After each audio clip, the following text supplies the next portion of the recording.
নাবালিগ অবস্থায় যার বাচ্চা মারা যায়, ওই বাচ্চাগুলিকে আল্লাহ পাক রব্বুল আলামিন কিয়ামতের ময়দানে বাপ মার জন্য বহুত বড় সুপারিশকারী বানায়। বাচ্চাগুলি আল্লাহর কাছে ডাক দেয়া কয়, মালিক, ও মালিক, তুমি আমারে দুনিয়াতে পাঠাইছো, পাঠানোর সময় আমার মা কত কষ্ট করছেন, জান বের হয়ে যায় অবস্থা। এরপরে আমি দুনিয়াতে আসলাম, এত কষ্ট আমি মাকে দিলাম, কিন্তু মার কোনো খেদমত আমি করতে পারলাম না, আমার মা ঋণ আমি শোধ করতে পারলাম না। আল্লাহ, আজ যদি তুমি আমাকে জান্নাতে দিতে চাও, আমার মা বাবা সারা জান্নাতে যাইবো না, হয় আমারে বাপ মার সাথে জাহান্নামে দিয়ে দাও, হয় আমাকে আমার বাপ মার সাথে জাহান্নামে দিয়ে দাও।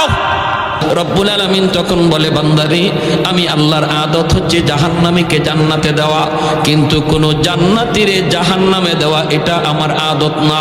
বান্দা, তুমি তো জান্নাতি, তোমাকে আমি জাহান্নামে দিতে পারি না, ঠিক আছে, নেও তোমার সুপারিশে বাপ মারেও জান্নাত দিয়া দিলা।